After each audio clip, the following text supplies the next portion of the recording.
Welcome again to Joe Stunner Boxing. Welcome from Estonia. I'm still in Tallinn. This is my second day here.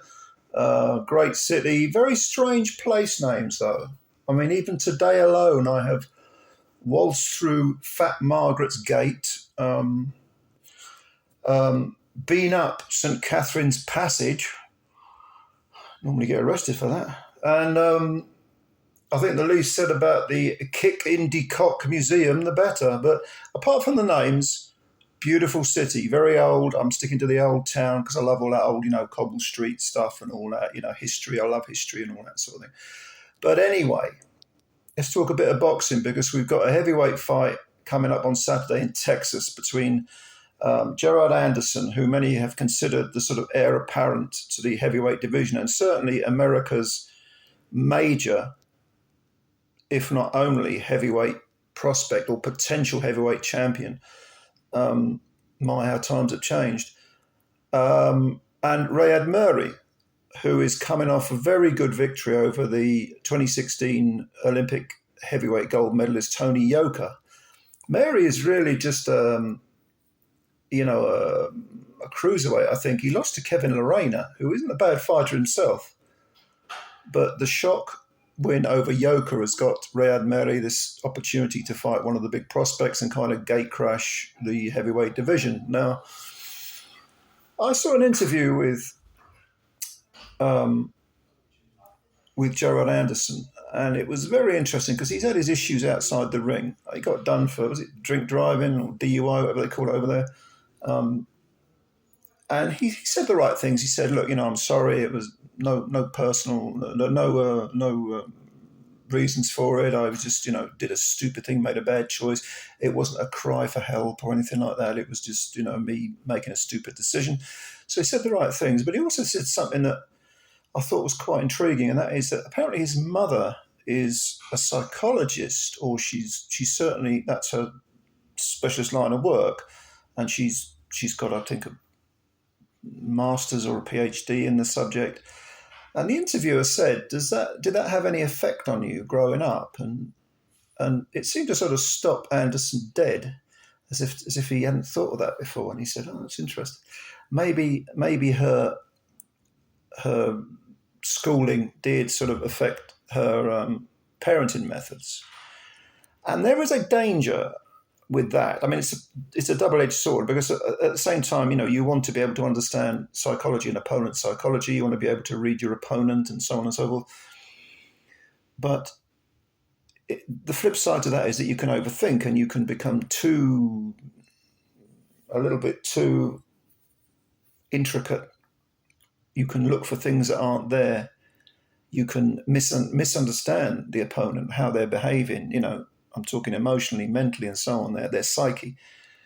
And I just wonder if any of this has anything to do with the way that Gerard Anderson seems to be, because, we've seen him sort of in tears during interviews, and he actually said during this interview, he said, I'm kind of all over the place. That was the expression he used, all over the place. And it does make you wonder, well, even though this is someone who, again, in the interview I just watched, was saying, well, I'd like to be heavyweight champ, but maybe I'll retire before then. And he said in the past that he doesn't particularly like boxing. He cited Andre Ward as another good example of a very good fighter who wasn't particularly interested in boxing.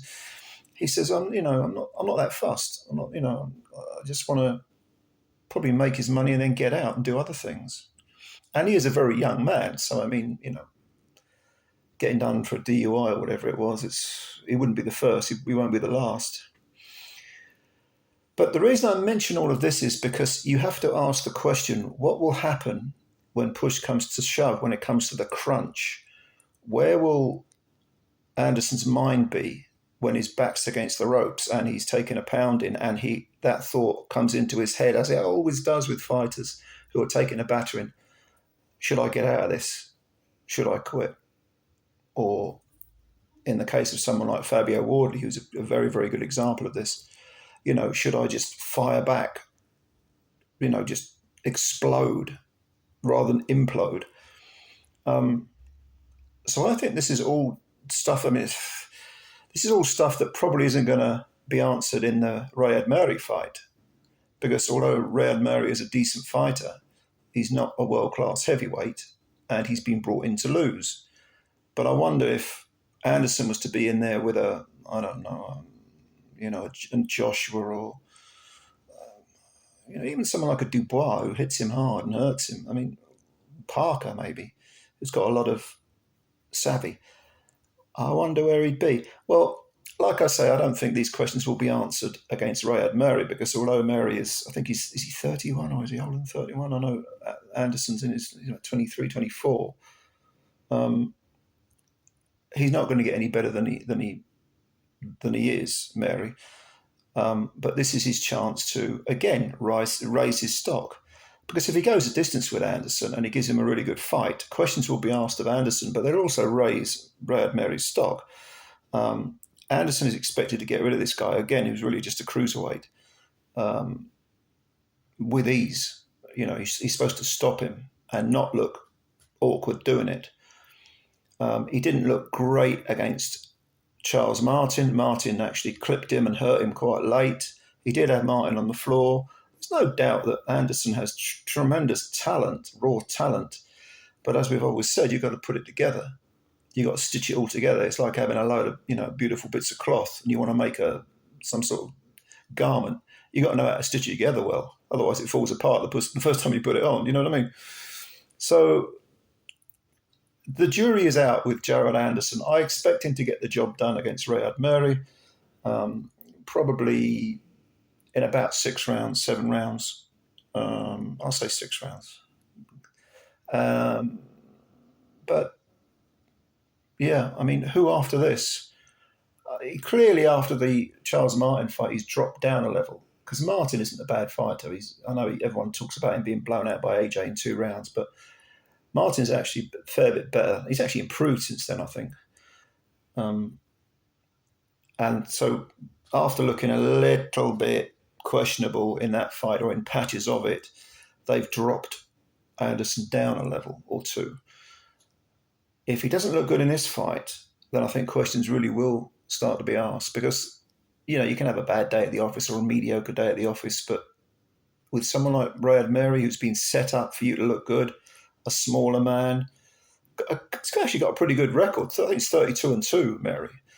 He hasn't got big power, big KO power, but most of his wins are against lower level guys, an awful lot of cruiserweights. But Anderson, if he doesn't get rid of him, questions will be asked. So I don't know. I expect Anderson to get the job done in about 6 rounds. So what do you think? What's your prediction? And what do you think of Anderson? I mean, I'm curious. I mean, this is I'm going to list this as a sort of preview and prediction video, but I'm really interested in Anderson's psychology, his psyche, how he works.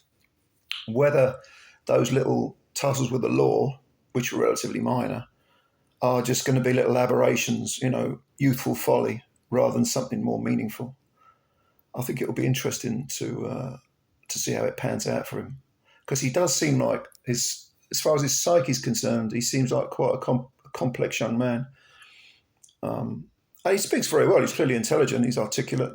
But as he said himself, sometimes my mind's all over the place. Very intriguing. Anyway, let me know what you think. And of course, put your comments below. Please subscribe to the channel if you're new. Hit the like button as well. And yeah, thanks for your time as always. I will catch you later. Bye-bye for now.